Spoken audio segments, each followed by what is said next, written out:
Elon Musk a annoncé qu'il faisait une offre de 97 milliards de dollars pour racheter OpenAI. On rappelle que Elon Musk faisait partie des fondateurs d'OpenAI avec Sam Altman et d'autres, et que en 2018, il a quitté la boîte, pas en très bons termes. Sam Altman est en train de travailler à passer le statut de la boîte en une société classique, donc dont les bénéfices ne sont même pas limités, hein. Et Elon Musk est très très mécontent de tout ça.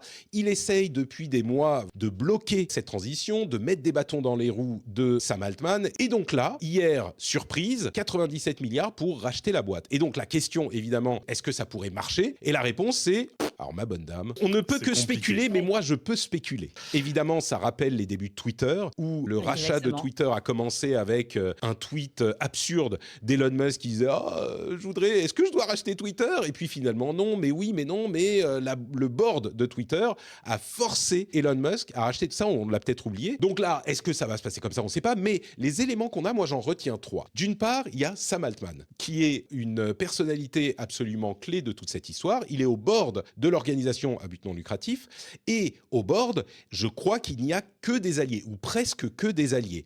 Depuis qu'il s'est fait sortir fin 2023 et qu'il est revenu en forçant la porte et tout le monde à le réaccepter, eh ben, il a placé ses pions au board. Donc déjà, ils sont plutôt d'accord avec lui, et Altman a tweeté non, non, merci, c'est gentil, ça va, pas besoin de ton argent. Si tu veux, on rachète Twitter pour 10 milliards par contre. Ça, et évidemment, il continue à s'engueuler. Ensuite, il y a un autre aspect.